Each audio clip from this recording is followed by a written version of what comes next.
Let's talk about some movie trailers. That's my intro for this video called Let's Talk About Movie Trailers.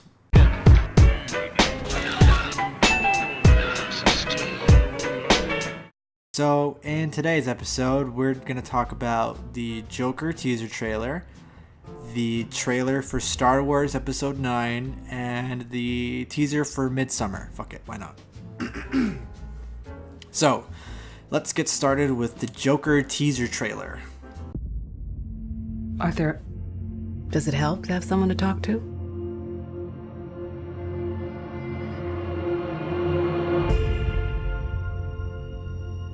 My mother always tells me to smile and put on a happy face. Now, I'll be the first to admit that I was not very excited for this movie at all, because I think it was announced around the time Suicide Squad came out, and it was supposed to star Jared Leto. It was going to be his own movie, and Lord knows I didn't want to see a full 2-hour movie full of whatever the fuck that performance was. And then, more news started coming out about it with supposedly Leonardo DiCaprio was supposed to star in it, if anyone remembers that. And then, more and more news started coming out about it, like, I believe Leonardo DiCaprio is attached as a producer. I might be wrong on that, but Martin Scorsese definitely is. And once I heard that, I started to get a little bit more excited. I know producers don't really have much to do with the making of the movie. They just kind of put their name on it. But I'd imagine that Scorsese would want to put his name on a quality film. And then I heard that Joaquin Phoenix was going to star in it, and I was like, okay, now this is getting interesting. So I tried to refrain myself from getting too excited for the movie because I hadn't seen anything of it, and I was going to decide to wait for a trailer to come out. And now, here it is. And all I have to say is, this movie can either be pretty good or really bad and try hard edgy. We'll have to see. I have faith in Joaquin Phoenix being able to portray the role pretty well because he's just a phenomenal actor. He's one of the best actors working today, in my opinion, and he's good at playing crazy people. So we'll see. And the overall tone of the film looks dark and a lot more serious than all the other comic book movies coming out. It looks like more of a character study of how someone can become the Joker, because the Joker has a famous monologue. I think it's from The Killing Joke, where he talks about how just one bad day is enough to set you off and make you go nuts. And so this movie looks like it's going in that direction. I just hope that it's not cheesy about it. Like, it's not like, oh, my mom that you barely knew died and then I got beat up for no reason. Like, I just hope that there's a lot better reasons out there as to why he becomes the way he is. Like, not to say that those are bad reasons, it's just that those are so cliched nowadays. The music looks good, and from the trailer that we see, the cinematography looks pretty strong too. Joaquin Phoenix looks really convincing as the dude who would become the Joker. The laugh is down. He looks the part, like he has the weight. And something that's a lot more subtle is that his face really shows age. And what I mean by that is, take a look at, for example, Jared Leto's Joker. He's young and he's too try-hard to be crazy. There's no experience on his face, for example. With Joaquin Phoenix, you do see it. You see the tiredness, the pain, the anger, and the resentment that he has for the world. I think that that's more of a subtle thing, and I don't really necessarily blame Jared Leto for it. I just think that Joaquin Phoenix fits the role a lot better in this particular movie. I am a little concerned about the film's director, because taking a peek at his IMDb shows that he hasn't made much aside from the Hangover movies, which aren't great. So we'll see how he does with this source material. However, I have to say that the first trailer for Joker definitely has me a teensy bit more excited for the film than I was before. If anything, I'll probably see it just to see how Joaquin Phoenix does. And if it's bad, I'll see it to watch how much of a hilarious dumpster fire it is. If you just smile. Okay, so Star Wars Episode 9, The Rise of Skywalker. I think, first of all, let me just say, I think that's a really silly name. But whatever. I'm not in charge of the people who name these things.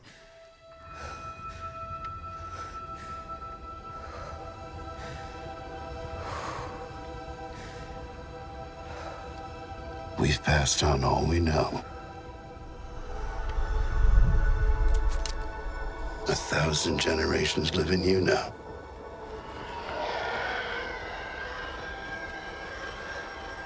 But this is your fight.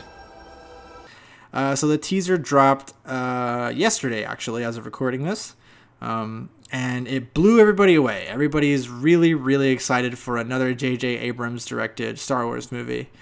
And I have to say that after watching Episode 8, I just wasn't particularly excited for Episode 9 anymore. And I'm not going to, get into a whole discussion about how much I dislike Star Wars Episode 8. It's not because I'm a man baby that hates women in leading films.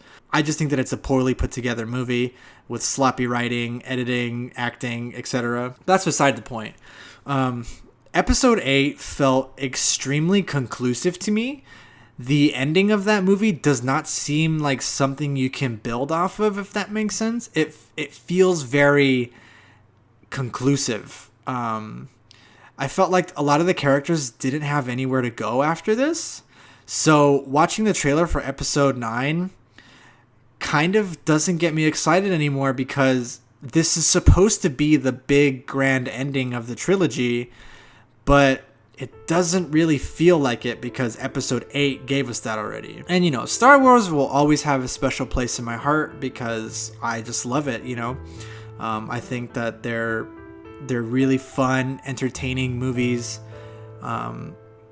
So, I'll have to wait and see for an official trailer, not a teaser, to kind of formulate my opinion, because as it is right now, I just feel like there's not a whole lot of information other than like, oh, Palpatine might be coming back. There's Kylo and stuff like that. All I can say is I am cautiously optimistic for this movie, because J.J. Abrams can certainly film something that's really fun and enjoyable like Star Wars Episode 7 was, but that's about it. Not a whole lot of substance there to it. And I guess that would be a great way to describe Star Wars in general, is fun, good time movies, but not a whole lot of substance there. Aside from Empire Strikes Back, in my opinion. But for the most part, I'm aware of this film. I might see it given how the second trailer looks, but I couldn't say that I'm particularly excited for it. Not because of how awful I thought Episode 8 was, but because of how conclusive Episode 8 felt to me, and how little I cared for Episode 9 after seeing it. It's very similar to the way of Avengers Age of Ultron. I did not like that movie very much at all, and it made me less excited for Avengers 3 before it was called Infinity War. And, it took me a while to get excited for that movie. And then when I saw it, I was like, wow, this was actually really great and really fun. So hopefully Episode 9 can do that for me. But as of right now, I'm going to remain partially, cautiously excited for this movie. And we'll just have to see as more information comes out for it. But one thing I will say, though, is that the shots look really nice and clean. It's really great to see the characters, Rey, Kylo, and Poe Dameron back.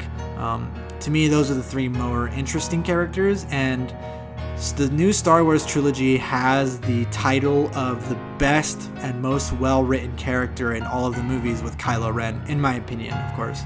So I look forward to seeing how their story ends, and hopefully Disney takes a step back and kind of reassembles how they're going to structure these movies in the future, because Episode 8 was a little messy in my opinion, and now it's up to J.J. Abrams to kind of fix or scramble together something that feels conclusive in the trilogy.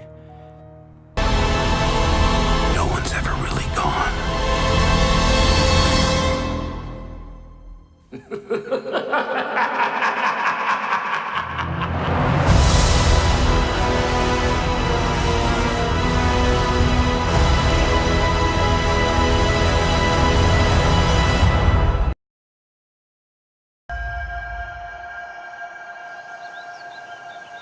Christian says that you've got some special thing planned. Yeah, it's like a crazy 9-day festival. It only happens every 90 years.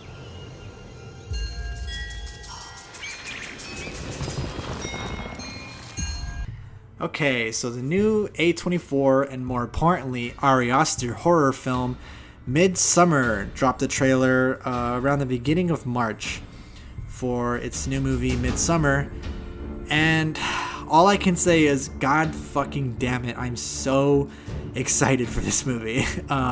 It looks so creepy and chilling and unnerving, and it just looks like everything I want it to be. Ari Aster really impressed me with Hereditary. If you didn't see my top 10 if you didn't see my top movies of 2018 video, then you wouldn't know this, but I put Hereditary at number 1. I felt like it was by far the strongest movie and one of the best horror movies I've seen in a very long time. So, of course, Ari Aster was added to my list of I don't give a fuck what they make, I'm gonna go see it. And, you know, just watching the trailer for this film just fills me with excitement, and I'm ready to be filled with dread and have weird conflicting feelings again when I walk out of the theater. I'm so excited and ready for it. I know the script in its entirety was leaked, which sucks. It's very unfortunate, but I chose to not read it because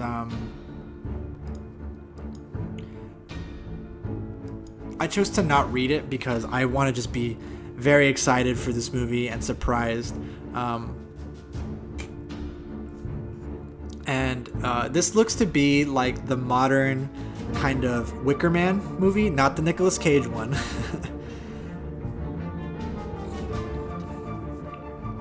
But I feel like this movie looks to be like the modern day Wicker Man.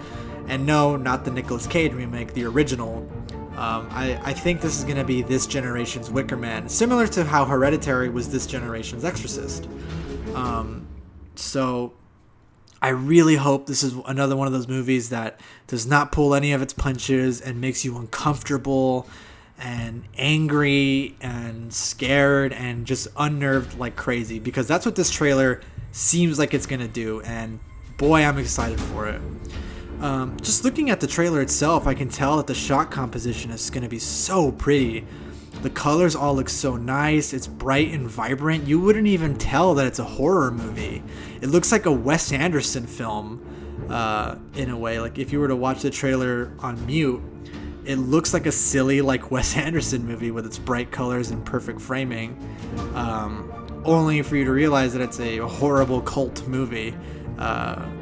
So I am very excited for this movie. It's probably the movie I'm looking forward to the most this year, because I think Ari Aster is an incredibly talented dude, and I hope that he kind of cleans up any mistakes he might have made in Hereditary and delivers another 10 out of 10 like I felt like Hereditary was.